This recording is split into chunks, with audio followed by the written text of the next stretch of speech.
that this is an interactive show. You guys are welcome to jump on and get in the show with me. Tell me what you're thinking. Ask me your questions. I'm going to read them out loud and answer them for you. So please don't hesitate to do that.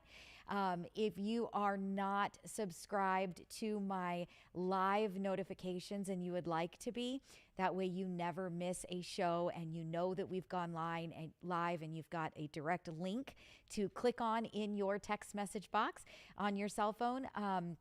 Please text the word live, LIVE, to 844-935-3634. That's 844 We Lend for You.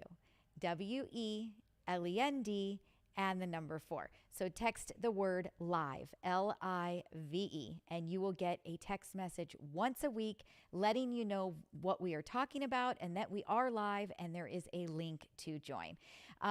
So Mikey, oh, and it says it's back. Okay, they can hear us now. So again, as I mentioned, we are doing everything that we can do right now to try to get us streaming on Instagram, Facebook, and YouTube so that more people can see the show when we do it. So bear with us a little bit today. It is all brand new technology that we are using.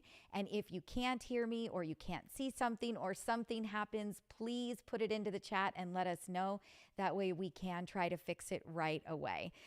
So here we go. We are debunking some real estate myths. And so what are those myths? And I actually created 3 pages worth of things that I've heard and that people have said to me that are absolutely inaccurate. So we're going to talk about what those are and then what is wrong, or what is it that they hear and what is reality.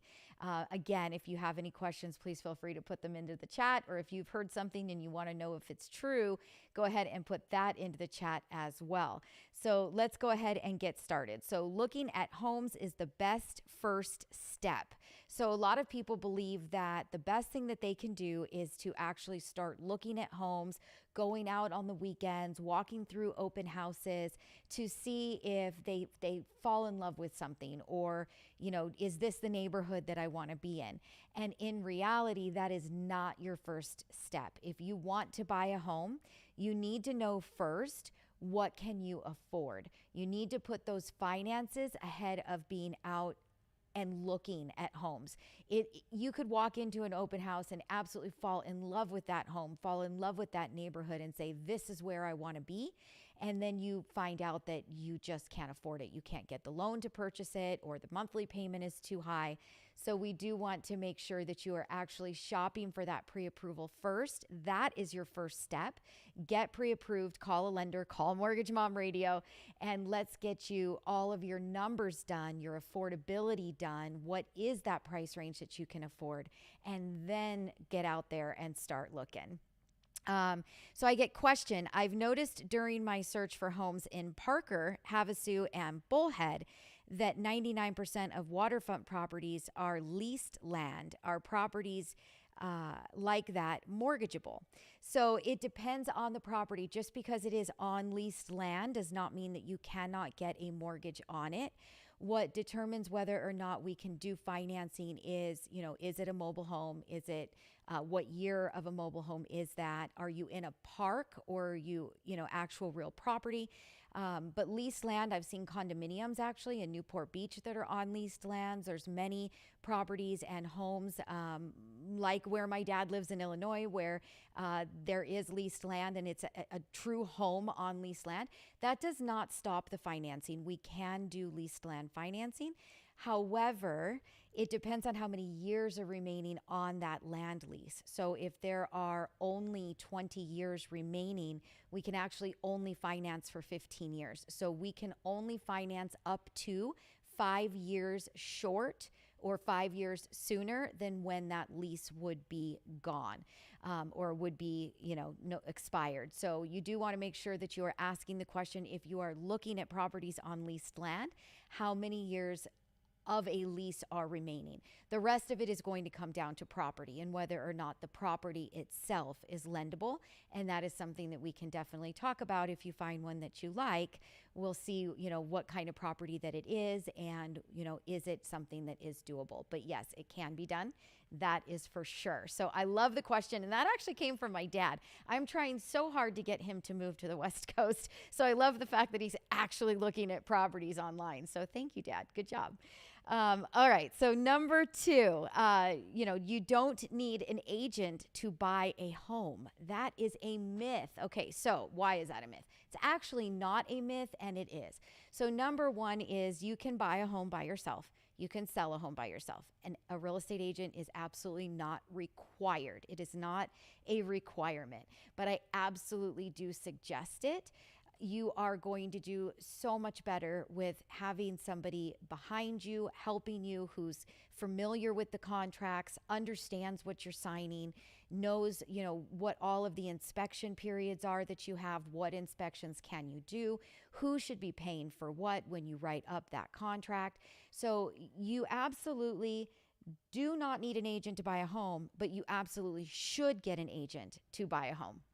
So that would be myth number two that I wanted to throw out at you guys. Is it a requirement? It is absolutely not. And a lot of people do believe that you do have to have a real estate agent to buy.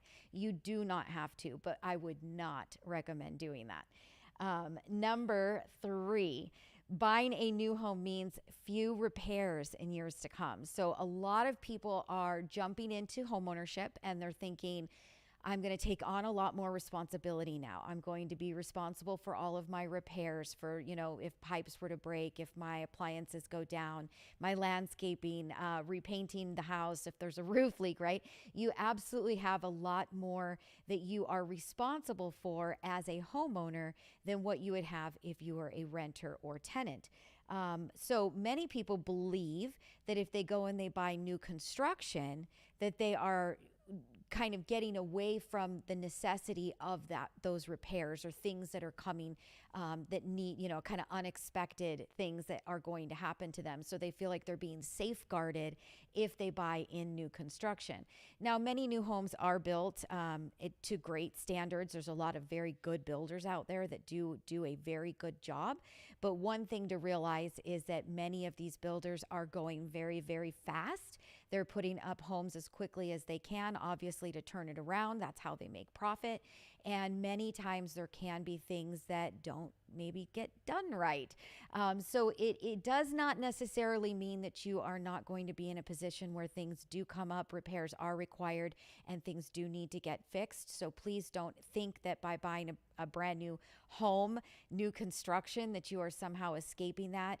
Anything could go wrong. I've actually had a brand new washer and dryer delivered, and when they put it in, the dryer didn't work. And how many of us have had that happen with appliances before? So it could be the same thing with your water heater, or a pipe could break, or something could happen that you still end up needing to do those repairs. So that would be, I think we're on myth number 3.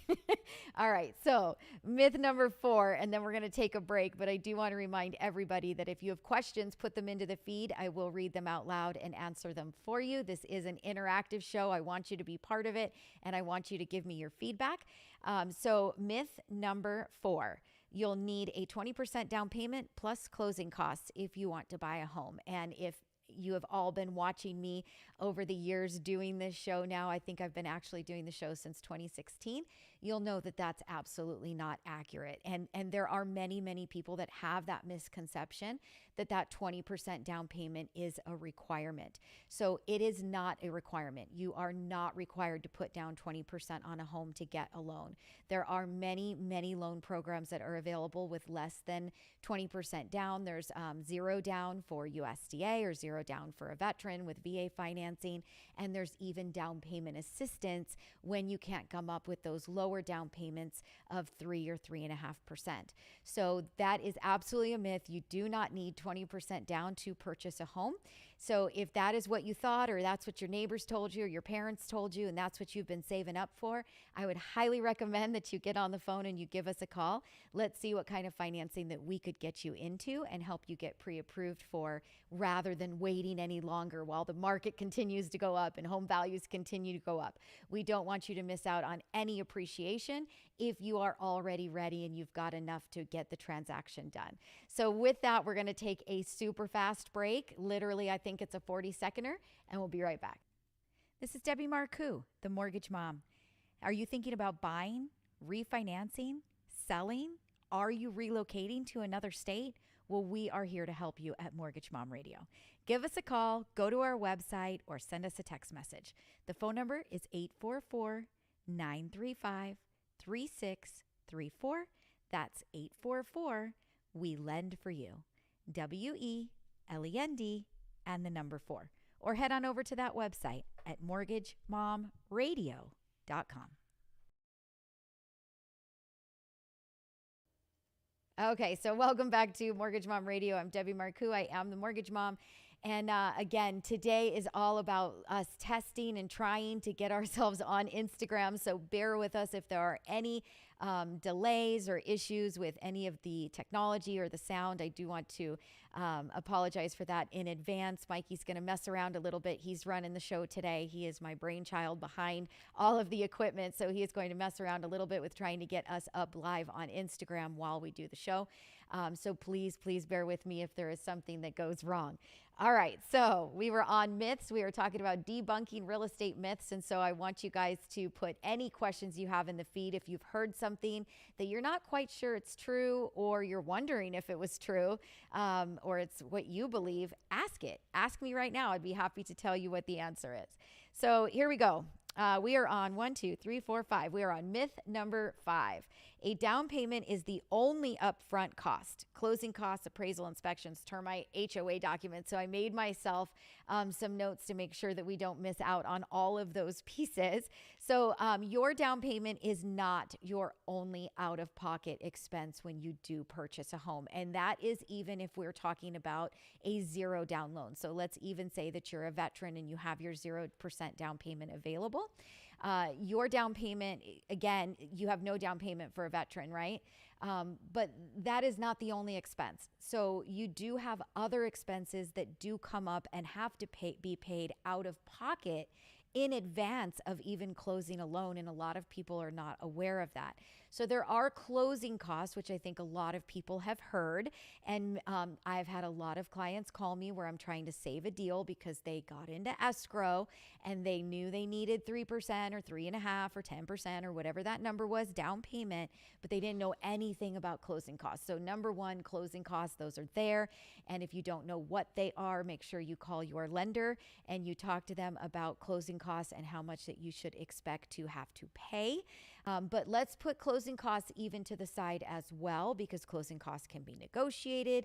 You can get the seller to pay those items, right? So let's talk about things that are outside of down payment and closing costs that you are going to have to pay before your transaction closes. So number one is your appraisal. You do have to get an appraisal done. The bank is going to require it if you are getting financing to do the loan. And so you do have to pay for that appraisal out of pocket in advance, because that report needs to be delivered to the lender before the loan can close. So that appraiser's done the work, they're delivering the report, and they expect payment. So you will be paying for that out of pocket up front. Number two, you are going to want to get a physical inspection. So if you are purchasing the home, your real estate agent is going to say, okay, it's time for us to order your physical inspection. And you're going to want to hire a physical inspector or a contractor, a company that is familiar with doing inspections for real estate transactions, to go into the property and make sure that everything is working status quo, that there aren't any issues, there's no repairs that need to be done. If there are repairs that are required, it gives you the opportunity to ask the seller to fix those items. And so the physical inspector has nothing at all to do with the transaction, other than you wanted somebody to go in there and you did your due diligence to make sure that the property was in good shape. So you are going to pay that physical inspector their money for their time, their inspection, and the report that you need.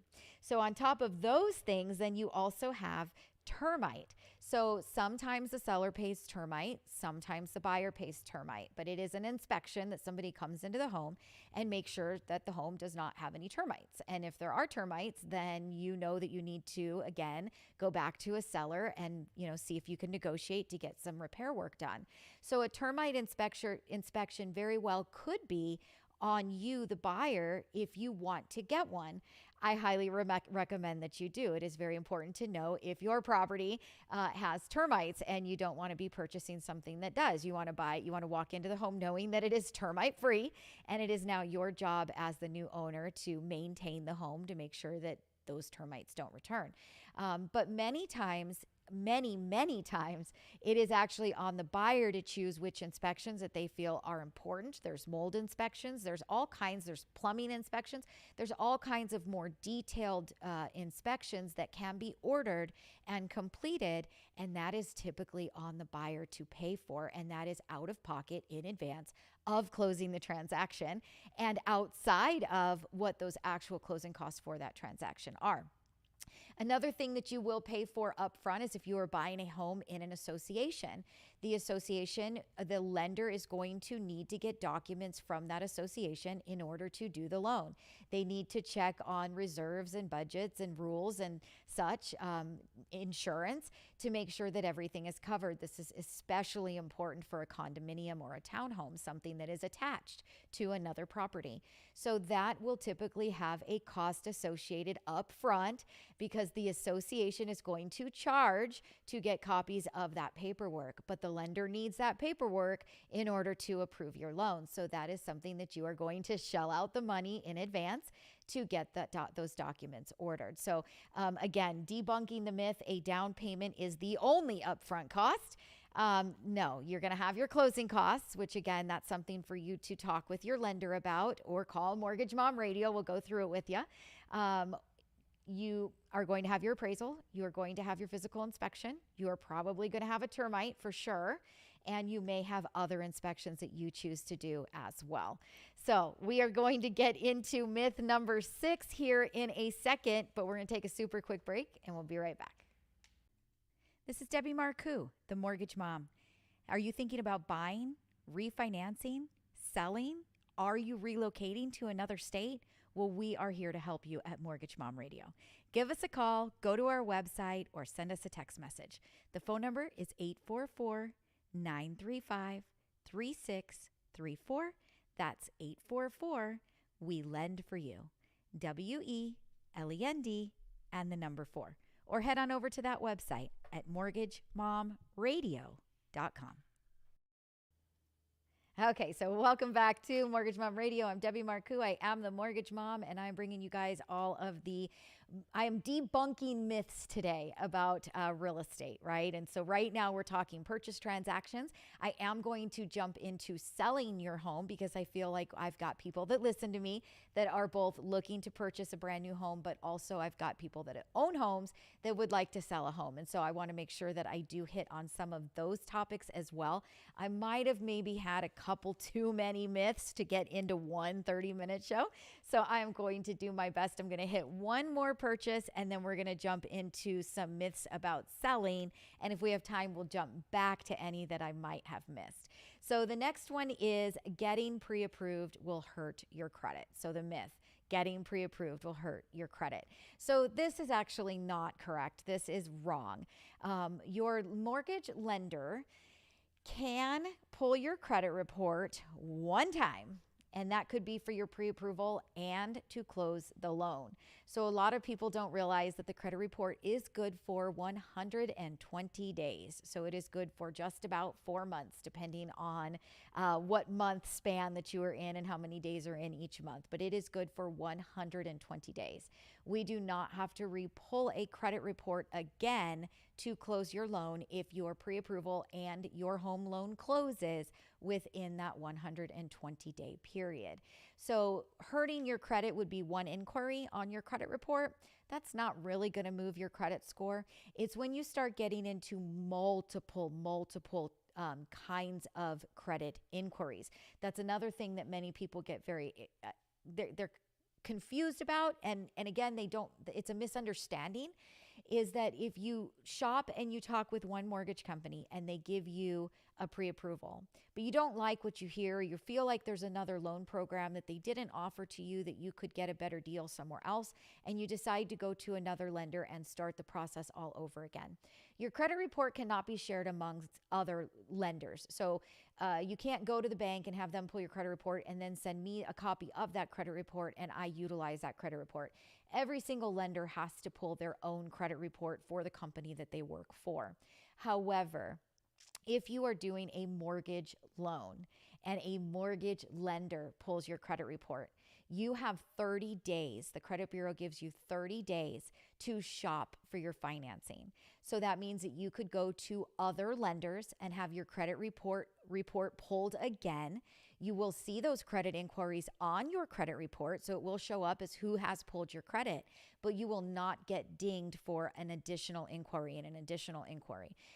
That will not happen. What really drops those credit scores when you start having your credit report pulled is when you apply for a credit card and then apply for another credit card and then apply for another credit card, because that is very well known that you could be opening credit cards at all these different places. For a mortgage, you are opening one mortgage loan with one lender, but you are shopping to make sure you're getting the best financing. So getting your credit report pulled for your pre-approval is not going to hurt your credit score.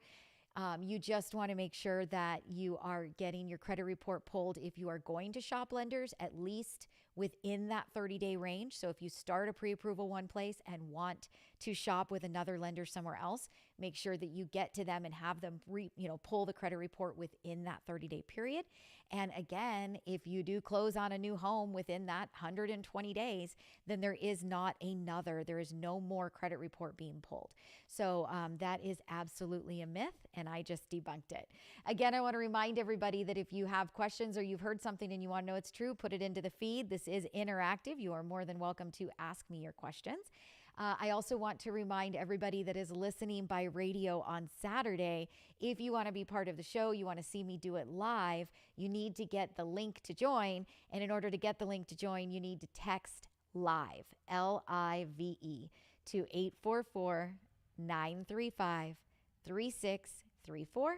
That's 844 We Lend for You. WELEND and the number 4. Text the word live. It is the same phone number that you call me at. If you guys want help with your loan, you call me at that number. All right, so let's get into, this is one more that is actually a purchase, but I think that sellers want to hear this too. And then we'll jump into the sellers, because we've got like 6 minutes left for radio. But for all you YouTubers that are watching me right now, don't worry at all. I'm not going anywhere. We're going to get through all of this today. So here we go.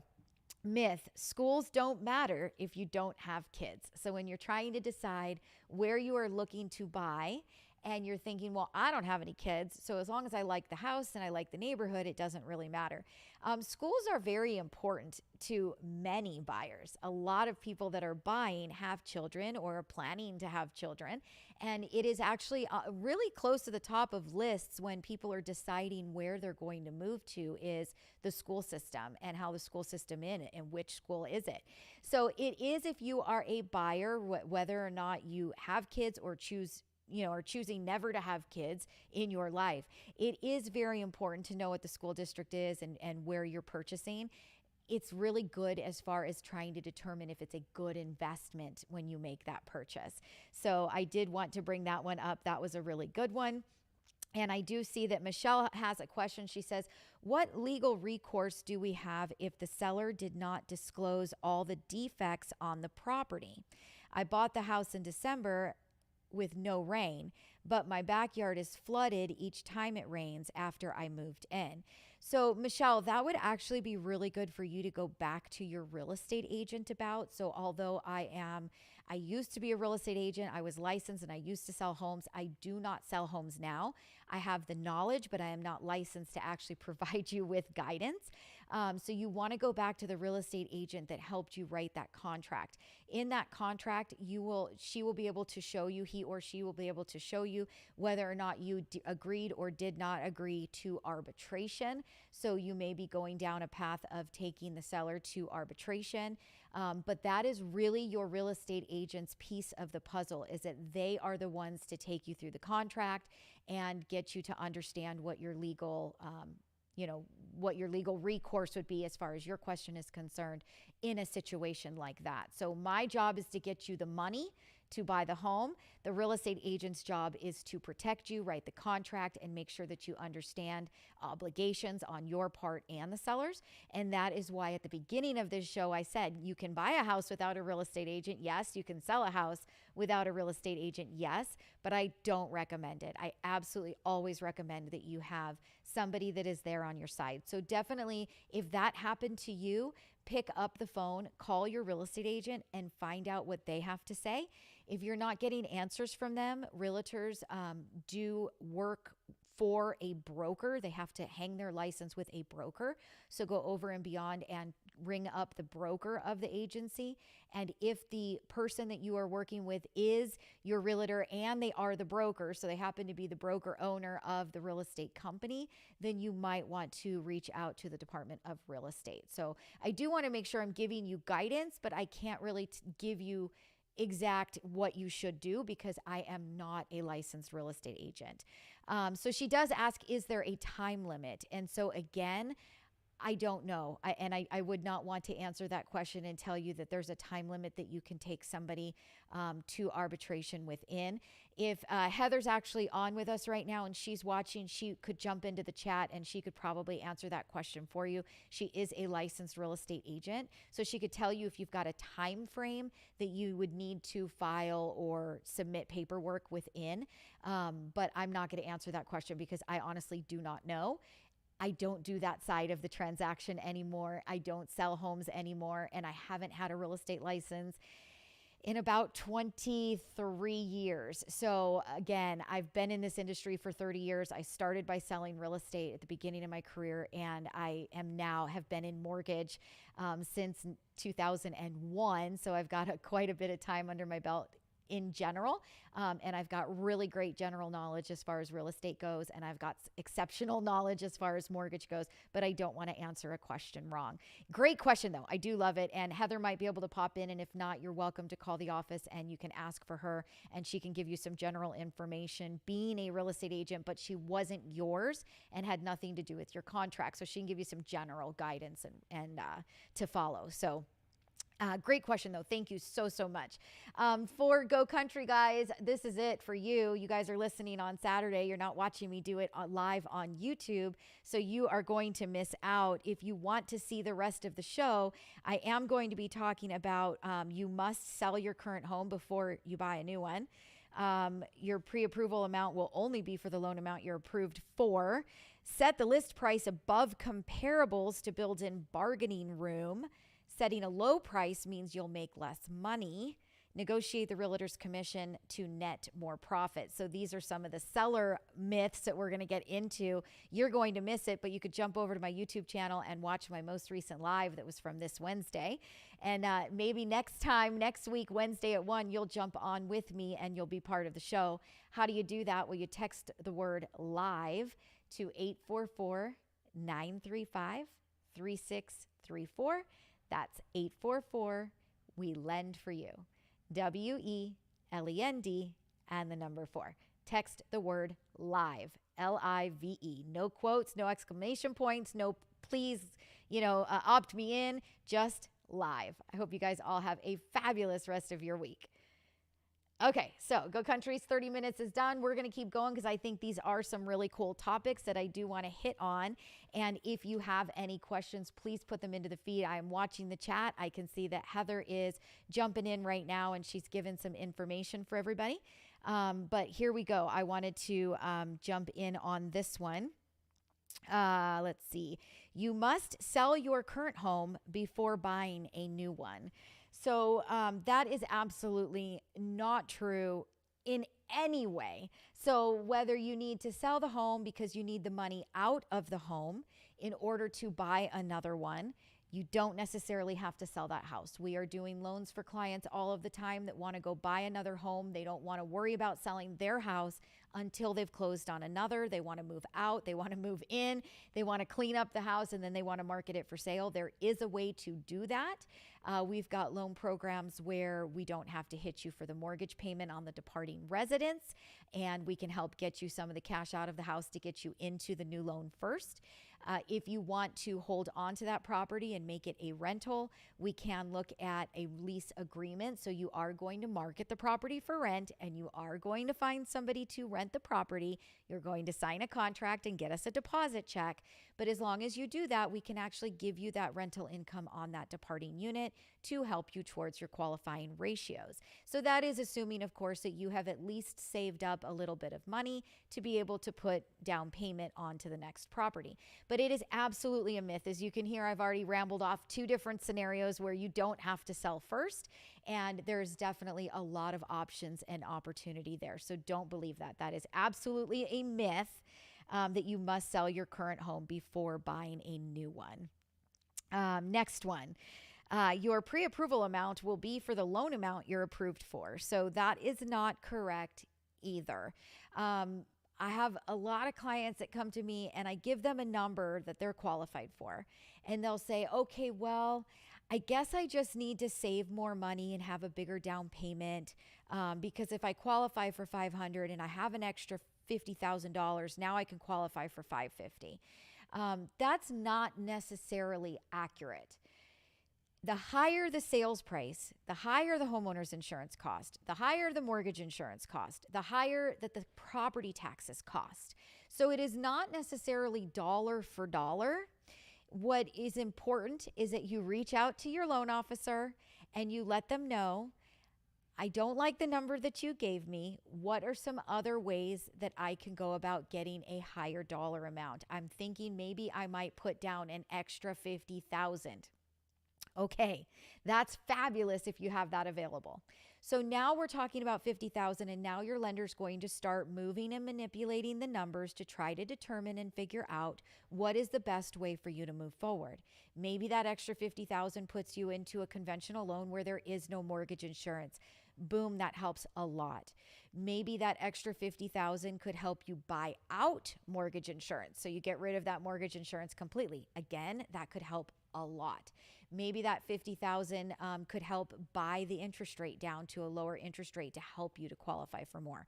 Let the loan officer know what you're trying to achieve. Gosh, Debbie, I love that you told me I'm qualified for $500, but in order to find a home in the neighborhood I'm looking at, I can't find anything for less than $600. Okay, so then let's start talking about what we can do. Do you have any extra additional cash you could come up with? Well, yeah, I do have an extra $50,000. Okay, fabulous. So let me start manipulating numbers within your application to see how I can best get you to $600. Hey, you've got a car loan and you only owe about $20,000 on it. How about we pay that $500 payment off so that now your debt ratios are lower and you qualify for more and you don't have a car payment anymore. So there's lots of things that we can do to try to get you to another level, but the myth is not that you are pre-approved for the amount that will be the loan amount. It doesn't matter. The pre-approval that we put together is a purchase price and a loan amount. And if you want to change things around, call your lender. That is the most important thing you can do. Okay, next one is set the list price. So this is for sellers again. Set the list price above comparables to built-in bargaining room. So one thing that I have seen a lot of times, and so I don't suggest that you do this. This is a myth. Don't do it. I have seen people price their homes too high.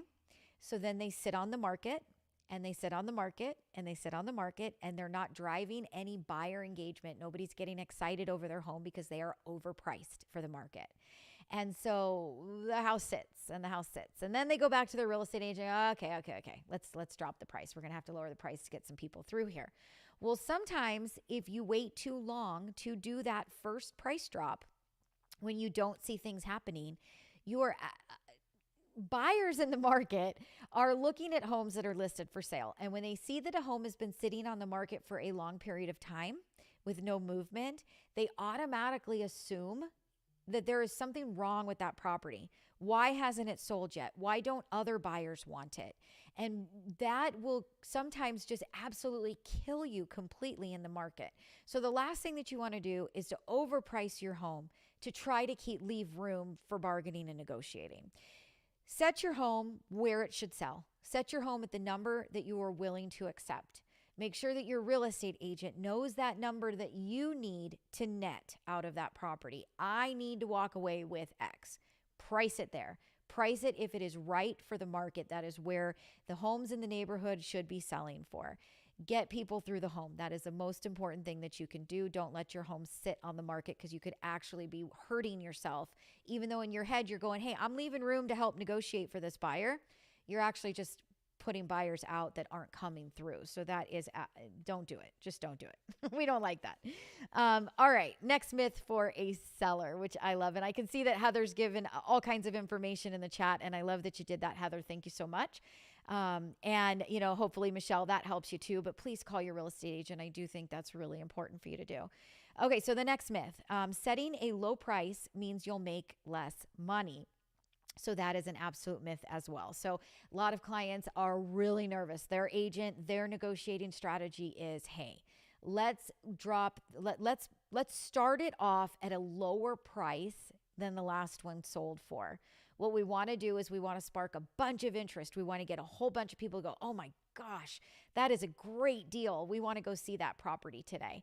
And what they want is they want multiple offers. And as soon as you start getting multiple offers, and you've got one offer and two offers and three offers and four offers, now you actually have bidding wars. And believe it or not, you might end up at a price that is higher than that guy that decided to list it too high to leave room for bargaining or negotiating power, basically give themselves some room to be able to give the buyer a little bit back and make them feel like they're being reasonable. In the situation where you actually price it a little bit low for the market, you might end up with all of the overbidding to be right where that guy would have started. So don't necessarily rule that out. Don't believe that that is a bad option. What depends is your market, where your house is located, what is going on with it, what is the price range that your home is in. Obviously, a price range that is the most common or popular price range for a neighborhood. So depending on where you live, if the average home sale is $500,000 and that's about where your home should be listed for sale, you're in that price range where there's going to be a lot of people that are coming through that are looking for a home, because that is the common denominator number, for your neighborhood. If you are in, $2, $3, $4 million property, your strategy is going to be completely different. But when you are in, that price range, and that strategy might not be different if the area that your home is located in, that is a normal price range for your area. So depending on where the home is located and what your price range is, that could be a very, very good way to market the home and get a lot of people through and a lot of offers on the table, driving that price up. So I thought that was a good myth that I didn't want to leave out. And here is the last, oh my gosh, we have so many good ones. So the next one would be negotiate the realtor's commission to net more profit. And that is a myth. So that would make sense, right? I mean, to the normal person, you think, well, if I have to pay the realtor less fees, I'm going to net more money.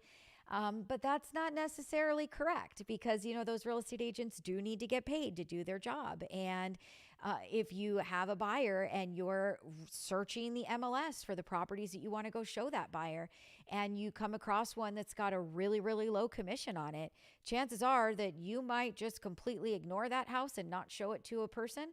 Or you're going to maybe have that one as a lot worst case scenario. Like if they didn't like anything else on day one of showing properties, then they're not going to take the clients back to that one until day two.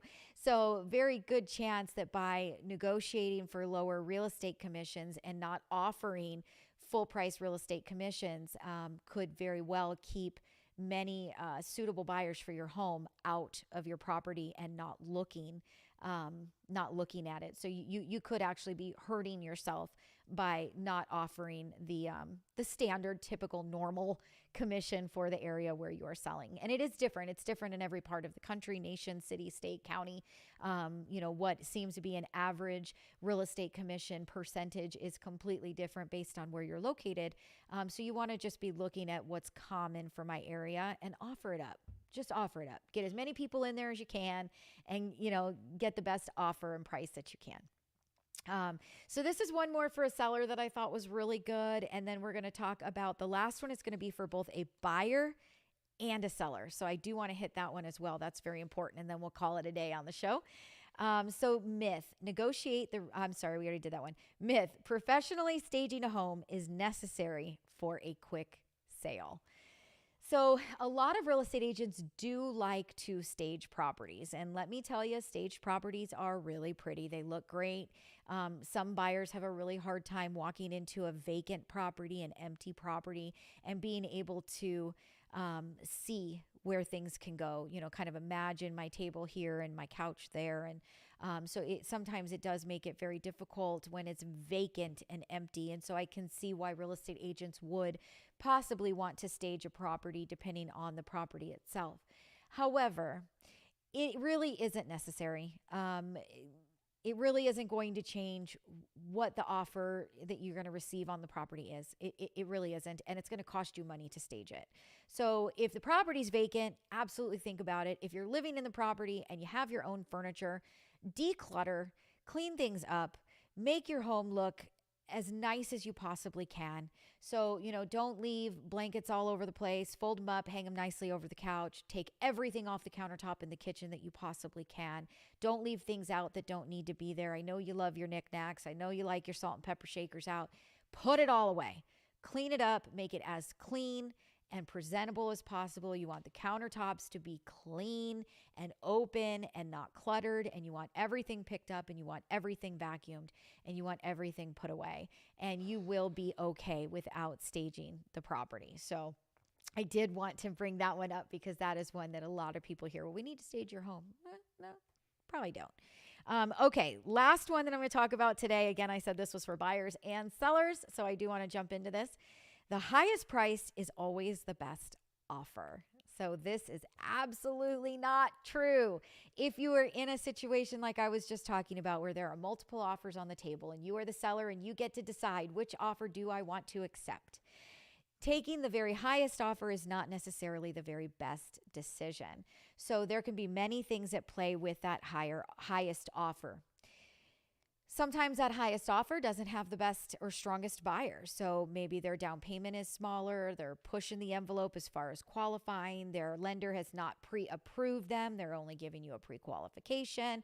You've asked to see, the proof of assets for closing. So show me your bank account. Show me that you've got the money that's needed to close. Maybe they can't provide that. So having that highest offer doesn't necessarily mean that it's your strongest buyer and that the deal is going to close. As a seller, the most important thing to you is if you agree to somebody buying your house and you sign the contract, you want your house to close. You're selling it because you're wanting your money out of your property for whatever that might be. You could be selling an investment property and you're just done. You don't want to be a landlord anymore and you want your cash out of the property. You could be selling it because you do want to go buy another home and you're going to go sign a contract to purchase somebody else's house. And if your buyer's financing falls through, well, your financing might fall through or everybody gets delayed. So you definitely want to make sure that you're looking at the strongest offer. What's the down payment amount? What's the borrower's credit score? What's their debt ratio? Do they have the assets to close? Okay, so number 2 with the highest offer is you could have a great offer. You could have somebody that's got fantastic financing or, hey, they're paying cash. You don't have to worry about them getting a loan. Okay, fantastic. However, when they give you that highest offer, are they going to start negotiating with you to get things throughout the transaction? So, hey, I paid you full price I went over full price for your house. I was the one that offered you the most. So I'm going to back out and I'm not going to buy this property unless you give me a credit for all these repairs that I'm asking for. So sometimes that all cash buyer, or sometimes that's really strong, high offer is not always the best offer. So the most important thing that you can do is to understand who's giving you these offers. Talk with your real estate agent. Like I said, you want to make sure that you have a real estate agent in your corner helping you sell your home. Make sure that your real estate agent has done their due diligence for you on your behalf. They have called the loan officers that have submitted pre-approval letters for each of these contracts. They've talked to the other real estate agent about the clients. Why are they buying it? Oh, mom and dad live on the same street. Okay, that buyer's not wanting to go anywhere else. They're going to do anything that they can possibly do to close that deal because they obviously want to be on the same street as mom and dad, right? So make sure your agents talk to the other agent. Make sure the agent has talked to the other lender. Select the contract that is a good contract, that is a fair price to you, and that you feel the most confident in that it will close. And that goes for you too, buyers. So that's why I said this is a buyer and a seller myth, because buyer, just because you offer the highest price doesn't necessarily mean that it's going to be your contract that they accept. And so you can be really upset when you gave the best offer and somebody denied your contract and took somebody else's that maybe was a bit lower. So understand why and make sure that you are prepared. Make sure your agent is prepared. Make sure that your lender is prepared. Make sure you are completely pre-approved. Make sure that you have your money saved. You've got a bank statement that you can provide to show that you've got the assets available to close. So this was really a two-parter for both buyers and sellers. I don't see any more questions going on in the feed, so we are going to stop the show at that today. I want to remind everybody that at 5 p.m. Pacific time, I am doing a home buyer workshop right here on YouTube, and I'm going to be taking you from the beginning of the transaction to the end of the transaction and everything in between, everything that you need to know about purchasing a home. This is especially good for somebody who is a first-time buyer, but also great if you haven't bought a home in 4 or 5 years or longer. This is actually a fantastic refresher course for you as well. So if you would like to get the link to join that live, we do want you to text RSVP to 844-935-3634. That's 844 We Lend for You. WELEND and the number 4. We'll see you guys all next Wednesday right here, 1 p.m. on